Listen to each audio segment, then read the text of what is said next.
Nice and proud, loud, with authority. These are the names of the sons of Israel who went to Egypt with Jacob, each with his family: Reuben, Simeon, Levi, and Judah; Issachar, Zebulun, and Benjamin; Dan and Naphtali; Gad and Asher.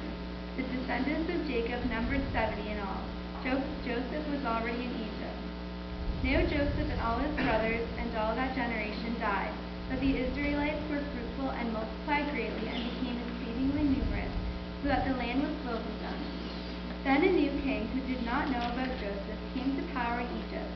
Look, he said to his people, the Israelites have become much too numerous for us.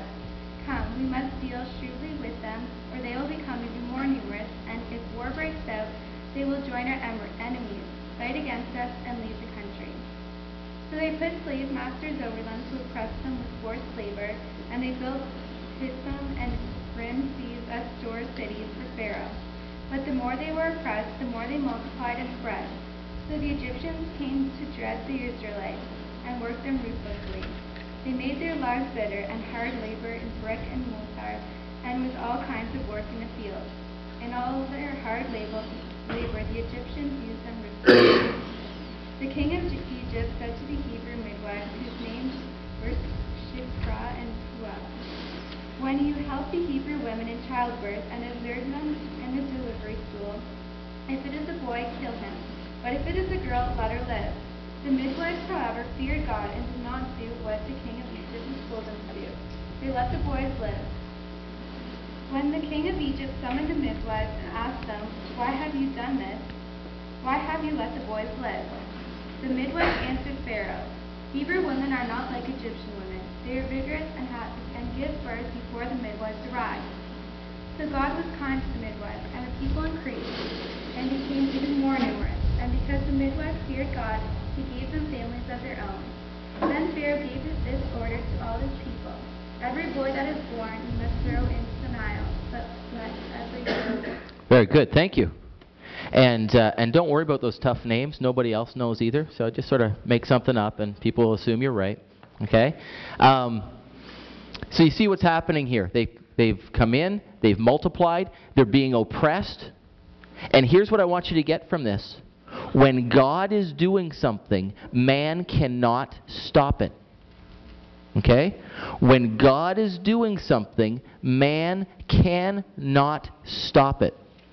And that's important to know, because we live in a society right now where man is trying very hard to stop what God is doing. And you need to find in your heart some faith and some hope that says man cannot stop what God is doing. Your science teacher cannot stop what God is doing. Okay? Your philosophy professors cannot stop what God is doing. Our politicians cannot stop what God is doing. The immorality that permeates our society right now cannot stop what God wants to do. And if you're tracking with me, then the only, I think, correct response is to throw up your hands and go, well, why even be involved? If it's between God and whatever, why would I even be involved? Let's just let God do what he's doing, and we'll watch and say, whoa, okay, whatever, you know. But God gives us an incredible opportunity to be a part of what's going on. Okay? Kind of like the hockey team I play on. You know? Most weeks, until last night, Adam, I don't know if you heard or not, but you're a healthy scratch next time. We don't need you anymore. Most weeks we go and play hockey, and it's a men's church hockey league. And basically it's guys like me, a little overweight, you know, never really that good in our prime anyway. And we get out there and we kind of relive the dream, you know, and we're doing everything we can, you know. And on our team, it's myself and some dads and some of their sons, teenage guys, and some of the guys here, Anders and Adam, and different ones play. And Scotty back there, he tries to play too. And and what happens is, at least for me, is I get in the van and I drive to the game, and I walk in the room, and I immediately look around and I say, is Adam here tonight? Because if Adam's here, then really I don't have to worry. Because Adam is like at least 10 times better than I could ever imagine being.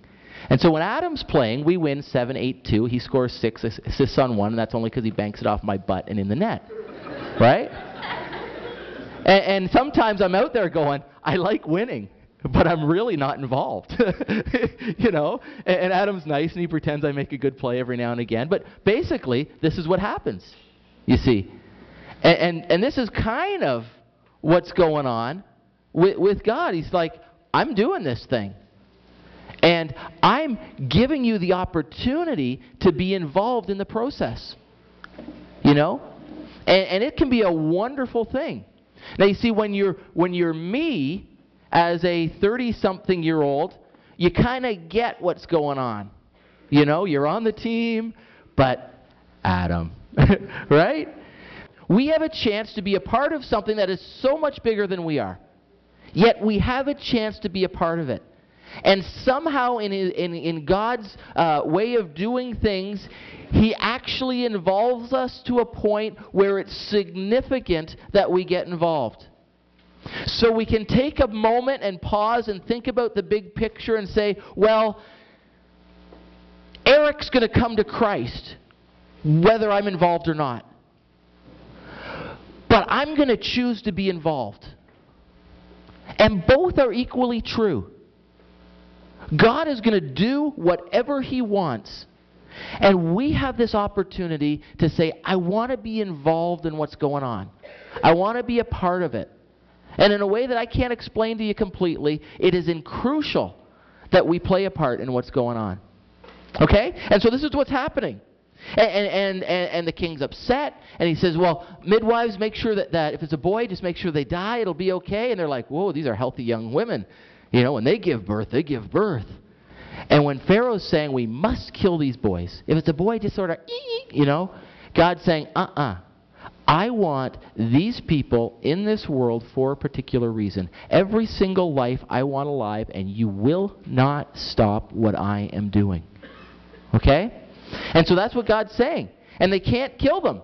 So then he says, well, if you can't kill them, if it's a boy, look at verse 22, every boy that is born you must throw into the Nile, but let every girl live. Okay? So, all right, so they make it. Now you just throw them in the river. Okay? And so this is the kind of environment that Moses is being birthed into. This is the kind of world he's coming into, a world where he is literally being sought after to be killed. Okay? So we go into chapter 2 and we see the birth of Moses. And Moses is born from the house of Levi. Okay? The house of Levi is one of the tribes of Israel. Okay? One of the sons. And if you fast forward a little bit in the story, you'll see that in the Levites, they become the priestly line. But they become that afterwards. So if you fast track as they go into the promised land and everybody gets a territory, the Levites don't get one. Because they're going to be part of every territory. They're going to be like the pastors. Okay? They kind of cruise around and they got spots everywhere and they're looking after things.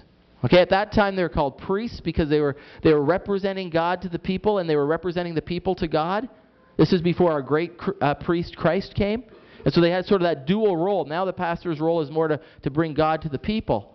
But back then they also brought the people to God. And if you're brought up in a Catholic tradition, you still get that sense of, well, you know, I confess my sins to the priest, right? And he brings that to God and tells me what to do, and I do it, and supposedly I'm okay. But we know that we don't need that anymore because